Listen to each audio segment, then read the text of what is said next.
गर्मी के मौसम में चूज़ों पर बीमारियों का असर अंदाज होना, उसके मुदाफ़ाती निज़ाम की कमज़ोरी और मुदाफ़ाती निज़ाम की कमज़ोरी की वजह मुस्तकिल एंटीबायोटिक का इस्तेमाल।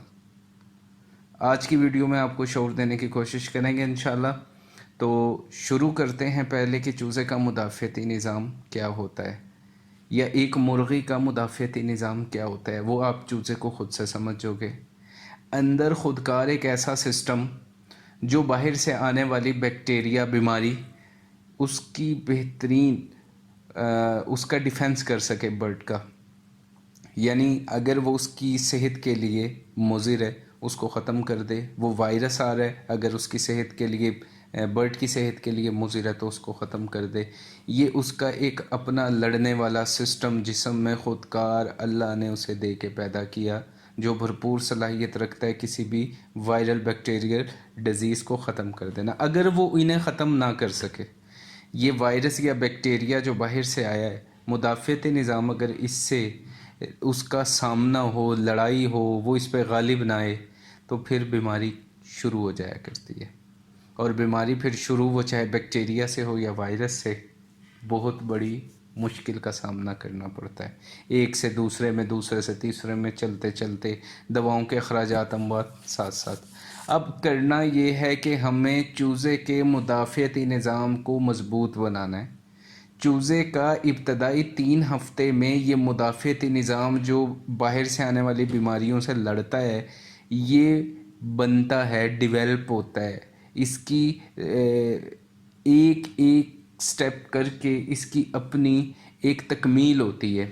3 हफ़्ते पहले इंतहा हमें तो एंटीबायोटिक जो फीड में डाल के मुस्तकिल हम खिलाएं या पानी में मुस्तकिल हम पिलाते रहें बिला किसी समझ शऊर वजह के कि वो फ़लाँ के फ्लॉक के अंदर सांस की बीमारी आई हुई थी, तो मैं ये दवा जो सांस की है इसको बस पिलाए रखूँगा और मेरे बर्ड में नहीं आएगी।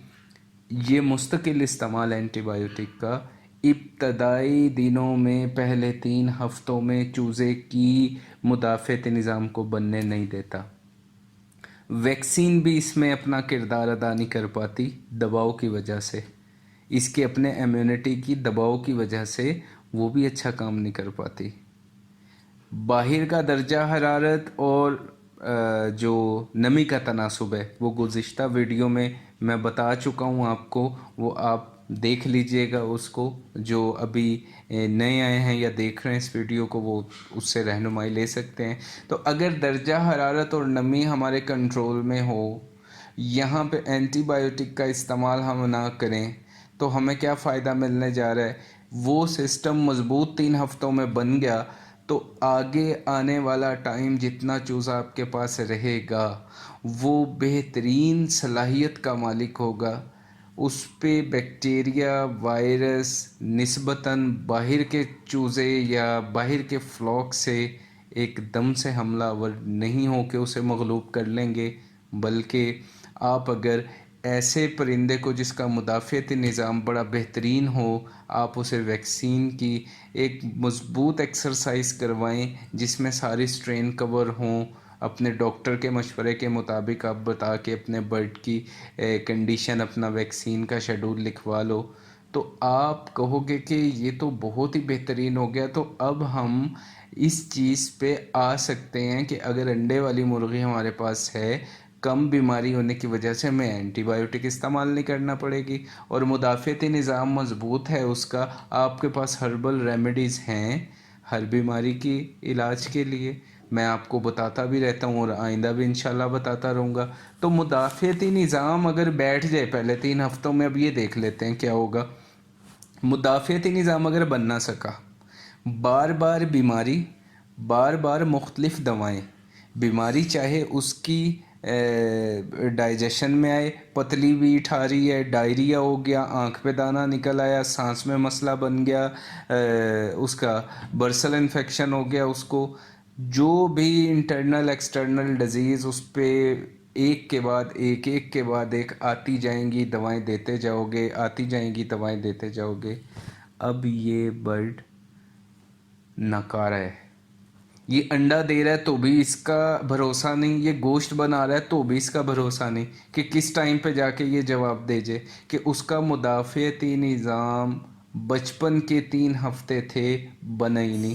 اب ہم اس کو اینٹی بایوٹک زیادہ دے رہے ہیں، اب یہ خطرناک زیادہ ہو گیا کہ یہ AMR کا پرابلم اس میں نہ آ جائے۔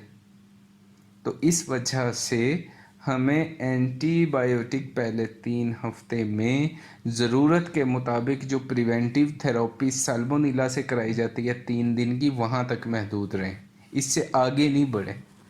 مستقل فیڈ میں گروتھ پروموٹر کے نام سے لنکومائسین، سٹیپٹومائسین، فلیوومائسین، آئنوفور کلاس نہیں دینی چاہیے، بالکل نہیں دینی چاہیے۔ یہ آپ کے چوزے کے مدافعتی نظام کو تباہ کرے گی، آگے چل کے یہ مشکل پیدا کرنے والی ہے۔ ابھی تو اموات رک گئیں، کم ہوئی، آگے چل کے اگر آپ کا چوزا بڑا ہو گیا اس پہ تو انویسٹمنٹ بھی بڑھ گئی تو کیا ہوگا؟ خطرات زیادہ آئیں گے۔ اینٹی بایوٹک کی نیچرل ریمیڈیز جو ہربل ریمیڈیز ہیں، اس کا ریپلیسمنٹ ہے جو ہمیں اس پہ خیال کرنا ہے۔ میں آپ کو انشاءاللہ تعالیٰ اس کے بعد آنے والی ویڈیو میں گرمی کے موسم میں یہ جو فارمر 45 دن کا چوزا پال رہے ہیں تو ان کو بہت بڑا ایک چیلنج یہ بھی ہوتا ہے کہ ہم بجٹ کم ہے 45 دن میں، ہمیں تو 10 سے 15 روپے چوزے پہ کمانا ہوتے ہیں، تو ویکسین کا ایک مضبوط چارٹ ہم نہیں امپلیمنٹ کر سکتے اپنے چوزے پہ، اور ND کی IB کی وائرل ڈیزیز ان کے چوزے کو بہت تنگ کرتی ہیں، وہ گمبورو ہو، IB ہو، ND ہو، اور یہ سنگل سٹرین لو سٹرین اس کا استعمال کراتے ہیں تو وہ بڑی ایک اس میں مشکل آ جاتی ہے، اور اس کے بارے میں انشاءاللہ تعالیٰ آپ کو اس کی ایک ہربل ریمیڈی اور اس کا طریقہ کار اگلی ویڈیو میں انشاءاللہ تعالیٰ بتاؤں گا۔